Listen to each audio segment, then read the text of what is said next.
ముచ్చటగా ముళ్లపీటలపై స్నేహానికి ప్రతీకగా నిలిచే ఈ ట్రైబల్ ఫెస్టివల్ అల్లూరి సీతారామరాజు జిల్లా అరకులోయ ఏజెన్సీ బలి ఉత్సవం పండుగ శోభతో కళకళలాడుతుంది. 12 రోజుల పండుగ ఏజెన్సీలోనే ఓ ప్రత్యేకం. ఈ పండగకి మరో విశేషం ఉంది. అదేంటంటే కేవలం ఒక్క పంచాయతీ పరిధిలోనే జరుగుతుంది. ఈ ఫెస్టివల్లో మహిళలకే ప్రాధాన్యం. నిష్ఠతో ముళ్లపీటలపై కూర్చోవడం ఈ పండగ ప్రత్యేక.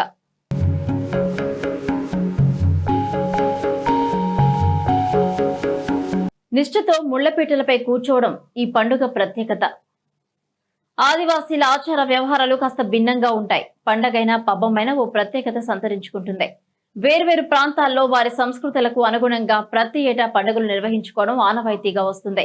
ప్రధానంగా అరకులోయ ఏజెన్సీలో నిర్వహించే బలి ఉత్సవం దేశంలోనే ఓ ప్రత్యేకత. ఎందుకంటే ఇది కేవలం ఒక పంచాయతీ మాత్రమే పండుగ పరిమితం. అది కూడా 12 రోజుల పాటు అక్కడ పండుగ నిర్వహిస్తూ ఉంటారు.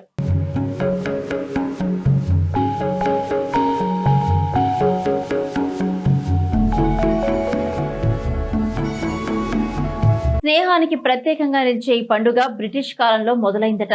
అప్పట్లో ముఠాధార వ్యవస్థ ఏజెన్సీలో ఉండేది.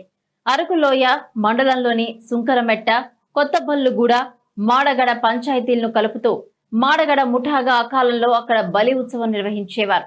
12 రోజుల పాటు జరిగే ఈ ఉత్సవాలకు ఆదివాసీల భాషలో బలి పోరం అని కూడా అంటారు. విశేషం ఏంటంటే ఈ ఉత్సవాన్ని 3 ఏళ్లు వరుసగా నిర్వహిస్తే ఆ తర్వాత 3 ఏళ్లు పండుగ నిర్వహించారు.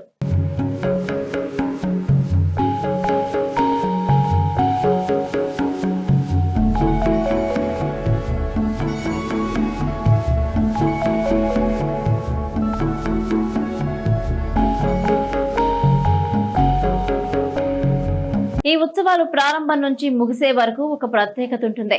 మొదటి రోజు ఊళ్ళో ఒక ఇంటి వద్ద రాళ్ళ నిలబెట్టి అక్కడ పూజలు చేయడం ఆనవాయితీ.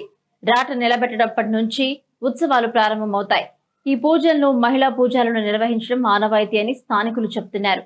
మేళ తాళాలతో 12 తెగలకు చెందిన 12 మంది అక్క చెల్లెళ్ళు అంటే తోటి కోడళ్లు అంతా కలిసి మేళ తాళాలతో బయలుదేరతారు. ఊరికి సమీపంలో పవిత్ర గెడ్డగా భావించే గెడ్డకు వెళ్లి అక్కడ ఇసుక తీసుకుని సేకరిస్తారు. దాన్ని తీసుకొచ్చి ఒక పొలంలా ఇసుకను పరుస్తారు. ఈ క్రమంలో గ్రామానికి చెందిన తలయారి గోధుమ విత్తనాలను సేకరించి తన ఇంటి వద్ద ఉంచుతారు. ఆ విత్తనాల కోసం 12 మంది అక్క చెల్లెళ్ళు అక్కడికి వస్తారు. ఆ మహిళకు నూతన వస్త్రాలు బహుకరించి వాళ్ల కాళ్లకు మొక్కి సేకరించిన గోధుమ విత్తనాలను అందజేస్తారు. ఆ విత్తనాలను ఇసుకతో ఏర్పాటు చేసి పొలంలో నాటుతారు ఆ అక్క చెల్లెళ్ళు.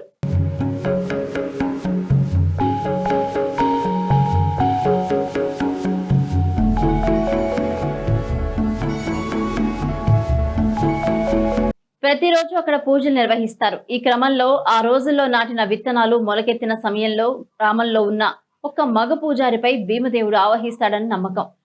ఆ దేవుడు ఆవహించిన పూజారికి గ్రామస్తులు పొలాలు, కాయలు నైవేద్యంగా సమర్పిస్తారు. ఇదే సమయంలో పదునైన ముళ్లతో పీట వేస్తారు. దానిపై నిష్ఠగా ఉపవాసం చేసి వారంతా కూర్చుంటారు. నిష్ఠతో ఈ కార్యక్రమం చేస్తే ఎవరికి ఎటువంటి హాని జరగదన్నది గిరిజనుల నమ్మకం. ఇలా 12 రోజుల పాటు ప్రతి ఊళ్ళో ఇసుక పొలం వేసిన గుడి దగ్గరకు చేరి ఆటపాటలతో ఆనందంగా గడుపుతారు. ఇసుకలో వేసిన విత్తనాల నుంచి మొలకెత్తిన మొక్కలు 12 రోజులుగా పూలు వస్తాయి.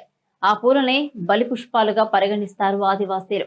ఆ పుష్పాలను ఎవరైతే ఆ మహిళలు అందిస్తారో అప్పటి నుంచి వారిని స్నేహితులుగా భావిస్తారు. వీటిని ఒకరి చెవిలో మరొకరు పెట్టి నాటి నుంచి స్నేహితులుగా గుర్తింపు పొందుతారు. వేర్వేరు కుటుంబాల్లో సభ్యులను స్నేహితులుగా గౌరవించడం ఈ పండుగ ప్రధాన ఉద్దేశమని అంటున్నారు మాడగడ గిరిజనులు.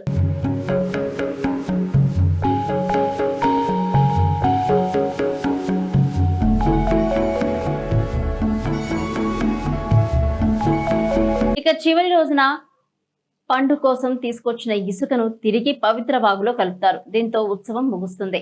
ఇలా సంప్రదాయబద్ధంగా స్నేహాన్ని కోరుకునేవారు తరతరాలుగా ఈ స్నేహభావాన్ని కొనసాగించాల్సి ఉంటుంది.